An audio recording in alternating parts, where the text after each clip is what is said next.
It's the Sean Widmer Podcast. It's a journal by someone that just really doesn't like to write. The Monday podcast is here. Hey, thanks for checking it out. It means a lot to me to have you here hanging out with us. Me, us community, the Sean Widmer Podcast community. I appreciate it. Okay, so today we're talking frozen pizzas. An article's out. We've got to talk about it. I consider myself a frozen pizza expert. I'm a frozen pizza expert. And then we're also going to talk. It's never the popular episodes, but every now and then we do some life stuff. We're going to do some life stuff today. I don't really have it well thought out, so deal with it. I wanted to start off by saying I was so excited tonight to watch this Eastern Conference game. What am I doing? Cavaliers versus Pistons. I was so excited.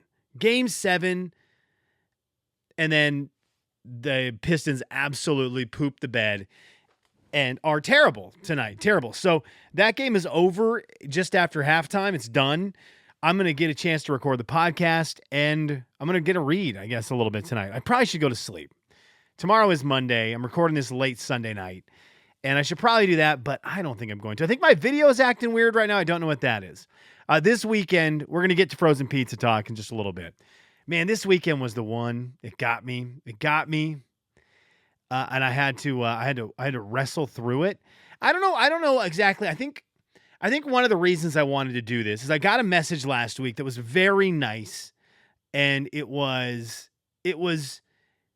very nice. It came from a good spot from a radio listener. It's been very fun being back on the radio in Spokane, middays on 93.7 The Mountain. It's been very fun to be back on air, but it's led to a lot of people who have sought me out, reached out, and sent very kind messages. So far, all good about good to hear you back on the radio, fun to hear your voice back on again. That's been awesome. Thank you to those who have reached out. But one of them came through and it said something, again, laziness is what I long for. I could just bring it up, but I don't have my phone. But they sent a message that said, what a life, something like, what a life, or so, it was something very nice. The theme of it was like, what a life. And I am very blessed. I am very blessed. I have been very blessed my entire life with the people who have been around me, helping make it a very fun, enjoyable life.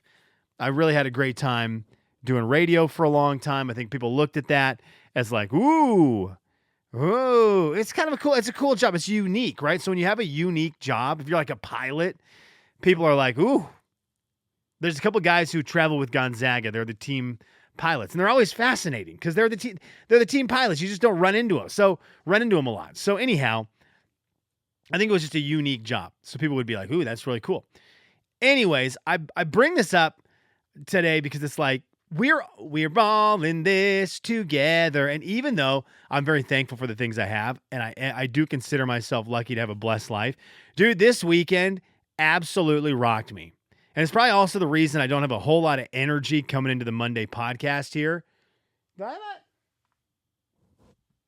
one of my lights burn out? I think so. Dang it.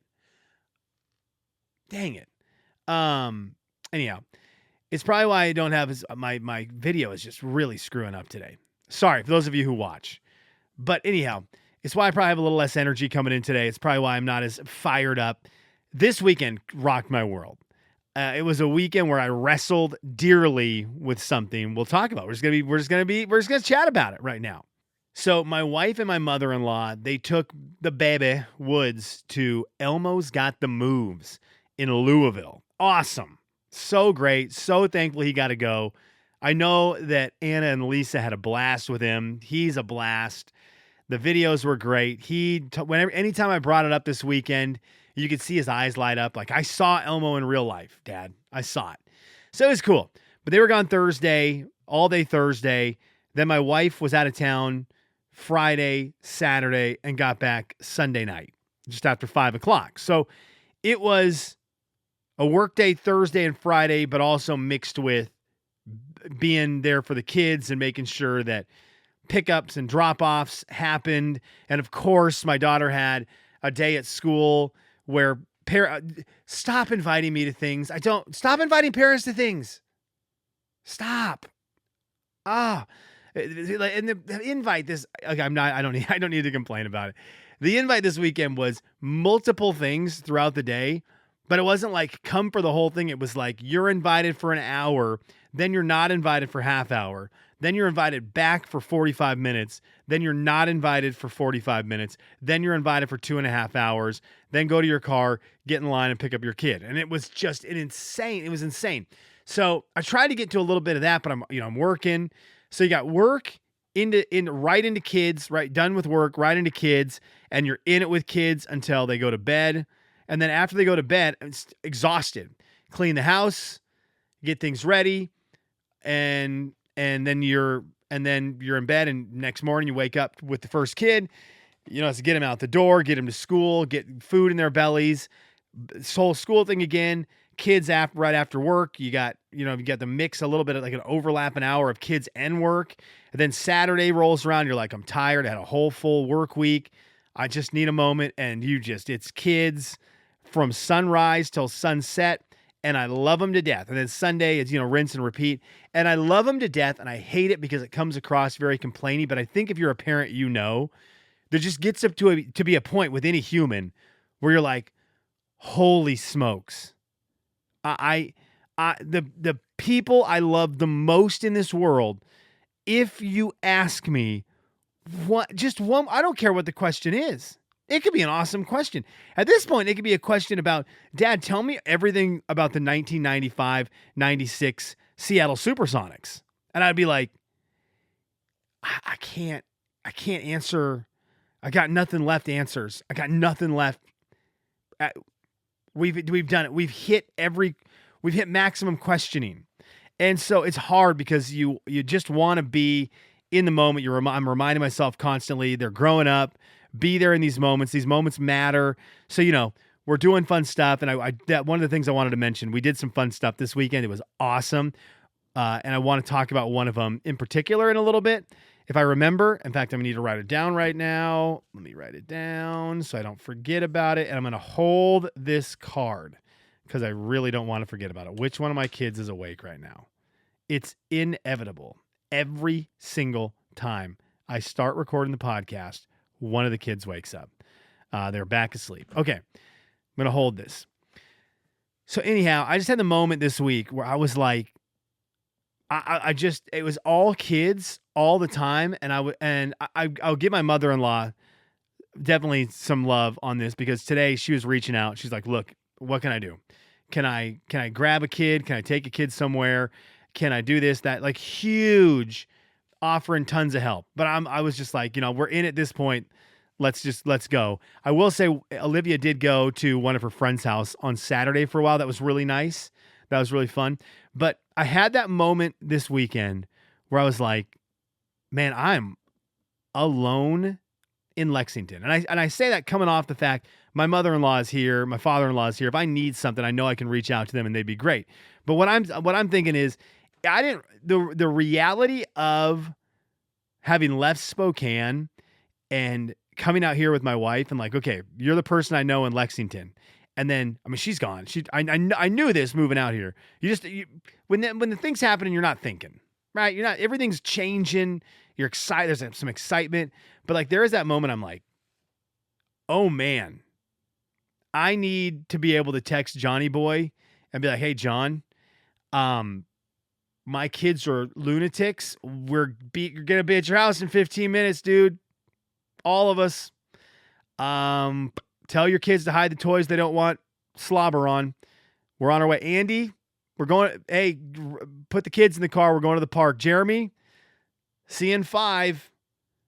Leave the Barbies out. Here we come. We're going to rip the head off some of them, but we're on our way. Like it was that moment where I was like, oh my gosh, I don't have a lot of human adult interaction. And I didn't realize how much for 40 some years I relied on that. It was tons. I think my video just went out, by the way. If you're watching, yeah, it went out. If you're watching on YouTube, the video had been looking like it was going to fail, and it finally crapped out. So I can focus now. But yeah, it was just a weird weekend where just kind of I realized that fact of, oh man, I always prided myself, and I've always prided myself in the network I've had of friends. And it was that weird thing of, oh, they are not here. They are not here. I mean, I got Lexington Mike here. I always feel bad. It's like, hey, Lexington Mike. Or not, I got Lexington Mike here. I don't feel like, bringing my kids. He's raised kids into their 20s. I don't feel like just rolling over to his house like, hey, here's a reset. Here's a bunch of little kids. And then I've got my guy, Spokane Mike, my best buddy, who's here. And I just feel bad because he wants to do things on the weekend. It's like he doesn't want to come over and sit with kids. So anyways, this was one of those weekends where the time didn't seem to go very fast, and I was completely and totally emotionally drained. And I was very thankful my parents come to visit this week. I just had a moment. I'm like, man, I'm excited for mom and dad to get here and just sit with them and be like, hey, hi, sorry about this, but now I'm in the talking mood with adults. So yeah, it was weird. But the weekend was good. The weekend was great. When I wasn't having these moments of like, holy cow, I'm overwhelmed. I need a moment away from kids. I need adult interaction desperately. We had a blast. We went to the park. We went outside a ton. Weather was great. Went outside a ton, ran around. My son found a pickleball paddle, and so he wanted to learn how to hit a pickleball. So we did that forever until he hit his brother in the face with it on purpose and cut his brother's eye open. So that was cool. That was nice. Nice little injury there. Thank you, Huckman, for that. But one of the things we did that was awesome. My kids love the show Is It Cake on Netflix, and we love it. It's like our fun family show right now. Olivia, Huck, and I watch it. We dig it. And so, it's that show where these bakers, unbelievable bakers, make these cakes, and they make them look like a trophy. And then they throw 3 trophies on stage, and 2 of them are real trophies, and one of them's cake. And some judges have to guess which one the cake is. And then Mikey Day from SNL comes out with a huge knife and cuts their selection to find out if it's cake. It's great. So we watch it. We love it. And so we were at the park on Saturday morning, and I brought up the fact, I'm like, do you guys want to make a cake today? And they're like, oh my gosh, yes. So we go to the store, funfetti cake. I grab a funfetti box. We grab some frosting and some sprinkles. And I'm like, let's make a cake. This will be great.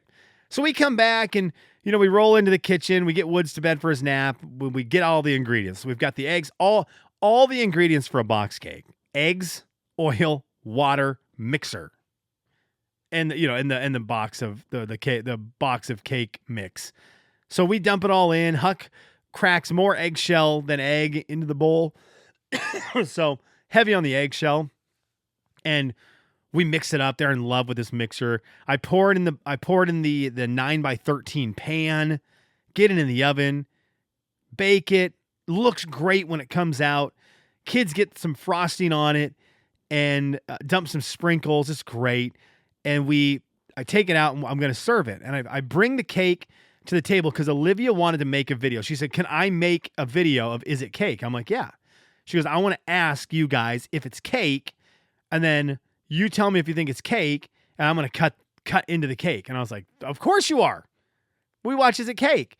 So I get the cake out of this pan. I put it on a cookie sheet and lay it on the table. And Huck, who has decorated the cake, by the way, he was there for the whole process. He has seen the cake, but now it is out of the pan. It's on the table, and he looks at me and he goes, I thought it would look like a basketball. I said, what, buddy? He's like, I thought it would look like a basketball or a baseball glove, which I didn't even know he knew what a baseball glove is. He goes, or a baseball glove. I said, no, man, this is what it is. It's a brick. And he was like, oh, it doesn't look like a brick. Olivia's going to know. Olivia's in this great world of make-believe where she's going to be the host, and Huck is truly believing we are playing Is It Cake. And he has been there for the whole ride, from cracking the eggs to mixing it to dumping it in to the pan, to cooking it, to frosting it. And suddenly, with his sister, Olivia's been there every step of the way. And suddenly, he has just now realized it's not a basketball, the thing that he just frosted. And he's like, yeah, Olivia's not going to fall for this. Brother, she frosted it, man. She helped me take it out of the pan. It was great. It was adorable. So then he looks at me dead serious, and goes, Dad, it's okay. We can try again tomorrow. And I was like, okay. You don't know. Your father can't draw. My handwriting is terrible. I can't draw. I'm really not great at coloring. I don't think I'm suddenly going to be like, you know what I am good at, though, in the art world? Making cakes. I don't think that's how that trajectory goes. So he loved it, though. Is it cake? Is it cake? Great show. All right, let's do some Kelly's What Are You Into before we're out of here. Kelly's What Are You Into? The article is out, and I have to react to it, of course, because when there is frozen pizza news, we cover it here on the Sean Widmer podcast. So this was from Parade.com, Parade Magazine. This was posted on Sunday, and it says, 5 chefs reveal the best frozen pizzas they actually buy themselves. Now, I am a frozen pizza expert, for sure. I've had frozen pizza more than you, and definitely more than these chefs, and I consider myself one of the top experts worldwide in frozen pizza. Okay? Maybe not in all, pizza, real pizza. I do feel pretty good in that. But frozen pizza for sure. And I went to look at this list. Now we've got, I think they said 5 chefs. Let's see. Chef Rocco DiSpirito, a James Beard award-winning chef, has a cookbook. Chef Joe Powers, he is the lead pizzaiolo, or whatever they're called, at Jay's Artisan Pizza, 4th best pizzeria in the U.S., according to Italy's 50 Top Pizzas guide. Chef Chris Ayala, he is known for wood-fired pizzas and Italian-inspired menu. Chef Dylan Worth, the chef at Typhur, Chef Emma Sullivan. She's from dailycookingrecipe.com. So we're going to look at what they said and argue with it mightily. And what I'm realizing is we need America, we need to put our foot down. Okay? We are the pizza now. We are the pizza nation now. I understand there's all this Italy and pizza, mamma mia, and pizzeria. We have taken it. We are the king of za. We are the home now of pizza. It is ours. We have taken pizza over, and it was yours, and we stole it, and we made it better, and we run pizza. So when you're looking at pizzas and I start to see Italian flavors, I'm like, whatever, dude. That's old. I don't want food from the 1800s. I want a pizza from 2026, and America has taken over pizza. So let's see how we did. Number 1, according to these chefs, is Genio della Pizza Margherita. So I need to make this clear. I don't like margarita pizzas, margarita, Neapolitan. I don't like them. I don't think they're great. I don't hate them, but they are never the pizza I choose when I'm looking at a menu. Will I eat it? Yeah, because I'm an actual pizza person who will eat any pizza. I don't like cheese pizza. Again, that's just like having a piece of bread with butter. I will eat it. I just don't respect it like a real pizza with toppings. So I don't know what this pizza is, but I'm out. Genio della. I also have never heard of it. So if I have not heard of it, then it's not a real frozen pizza. Number 2, Keste frozen margarita pizza. I've never heard of the Keste brand, Keste. Again, margarita. These pizzas look fine. Cheese and it's cheese and sauce. Basic. But I've never heard of that brand, so I have a hard time. Now, they did nail one. Number 3, DiGiorno Rising Crust Pepperoni Pizza.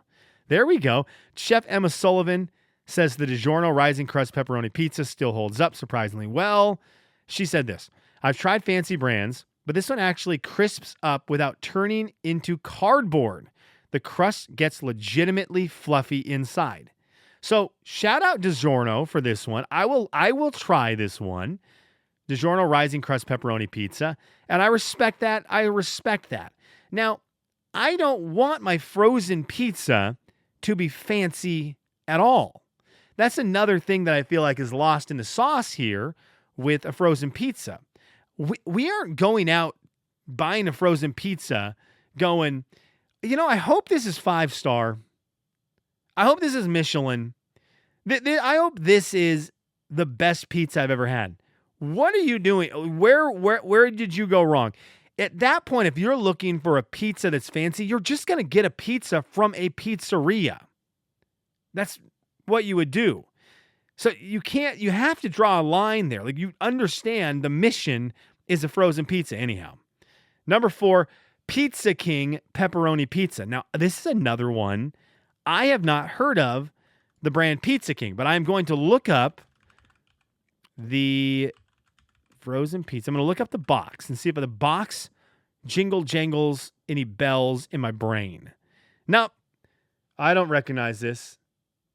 I don't even know what this is. Pizza King, the Indiana thing. Pizza King. Is this just in Indiana? If it's just in Indiana, then shame.